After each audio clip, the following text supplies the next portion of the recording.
Do you feel like you're achieving your goals and to others you appear to be successful, but on the inside you're feeling anxious, irritable, and you're constantly overthinking? You might have high-functioning anxiety.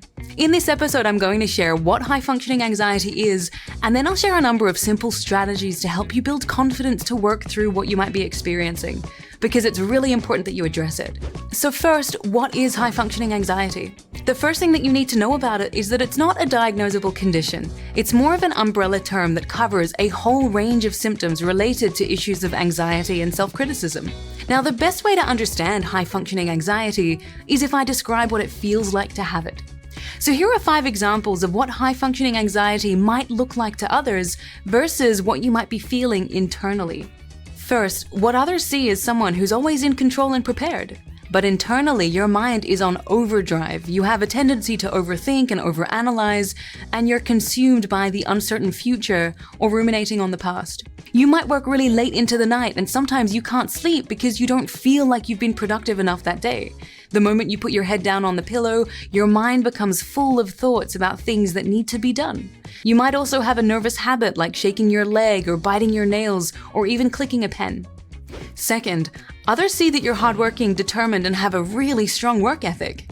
But internally, you keep pushing yourself to work harder and longer and believe that if you stop or take a break, you're weak and a failure. You constantly feel like you need to overcompensate for something. You have difficulty slowing down or taking breaks, even when you're resting, because you feel like you don't deserve it. This is commonly known as productivity guilt, and it's a mindset of feeling bad when you're not being productive. When I surveyed over 2,500 people globally, 93% of them said that they'd experienced this, so it's very common, especially for high performers. Third, what others see is that you're always confident. You appear confident, composed, like you've got everything together. But internally, you spend a lot of time feeling uncomfortable, whether at social or networking events, speaking up in meetings, or whenever the attention is on you. You're anxious about making a positive impression and can freeze with social anxiety, becoming consumed in thoughts like, what do they think of me? And how am I coming across right now? Fourth, others see that you have a really high standard of work and they can trust you to deliver. But internally, that's because you might be a perfectionist and become self-critical when you don't achieve the standards that you set for yourself. You've developed these unrealistic expectations that you place on yourself, and then when you inevitably don't achieve them, you feel that you're inadequate and become intensely self-critical. Sometimes you even procrastinate until the very last minute, and while you still get the job done and you do it well, you're filled with stress and anxiety to get to the deadline. And fifth, what others see is that you're really sociable and you're always willing to help and lend a hand. But internally, it's because you struggle to set boundaries and you can't say no.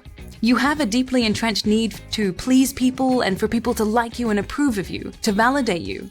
So you always say yes to help others, even to your detriment, because you have a belief that if I say no, they'll think I don't care and I'll lose them as a friend. Or if I say no, my coworkers and my boss won't think I'm a team player and then I'll get fired. And this leaves you feeling overcommitted and exhausted. So if you could relate to any of the 5 examples I just shared, what can you do to help keep your anxiety at bay? Well, here are 3 very simple strategies I found that are really helpful as a starting place. The first is to honor your sleep. And this is first because sleep is so vitally important for functioning and overall well-being. Many people engage in something called revenge bedtime procrastination. And this is especially the case for those who feel that they don't have much control over their daytime life. For example, those with high-pressure jobs or a lot of responsibility. So these people end up staying up really late on social media, watching Netflix or YouTube or the news, because they're trying to retain a sense of control, and they know that the sooner that they sleep, the sooner tomorrow arrives, and then they have to go back to doing all the stuff that they're trying to avoid. But this sets up a vicious cycle.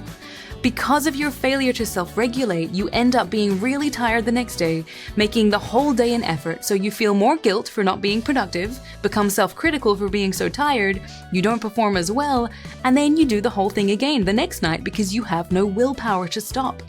So the first key is to avoid being on your devices at least 60 minutes before bed. Just don't do it. Instead, have a wind-down nighttime routine. At least an hour before bedtime so it coincides with your no devices time. You can have a series of things that you do to intentionally calm your state. It could be having a warm bath, a cup of herbal tea, listening to calming music, meditating, or even praying.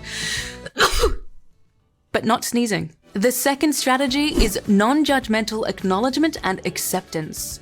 Acknowledge that you have anxiety. It's okay. It's far more common than you'd think. Practice self-acceptance for all that you are and don't judge. This is a core principle of Neff's self-compassion research. Once you accept, then you want to start to become more aware of your thoughts. What is your inner critic telling you? What are you afraid of? For some, they're afraid that if they're no longer driven by their anxiety, they'll stop being a high performer. They then feel that they need it to keep moving forward. But this is a negative bias and an unhealthy reliance. What we know from cognitive behavioral therapy is that our experience of the world is based on how we interpret what's happening, which is also called cognitive appraisal. And here's the thing, we can actually reframe what's going on in our minds and how we interpret things. So once you listen to your thoughts, if you start to notice catastrophic thinking and thinking about worst-case scenarios, come back to yourself with a more rational response to your inner critic. If your inner critic is saying, you're going to miss the deadline and get fired, reply to it with, I've never missed a deadline before, and even if I do, I'm not going to lose my job. And the third strategy is a simple one, and it's simply to consciously reclaim control by saying no to others and yes to you. Now, this is not about being selfish, but it's about acknowledging that you might have a tendency to seek the approval of others and struggle with setting boundaries. And in doing this, you're putting your needs below the needs of others. So you need to reconnect with your true self and make self-care a priority. Practice saying no and setting boundaries. Make time for what you need, including taking breaks and resting. And remind yourself that you deserve to look after yourself too, because if you don't do it, no one else will.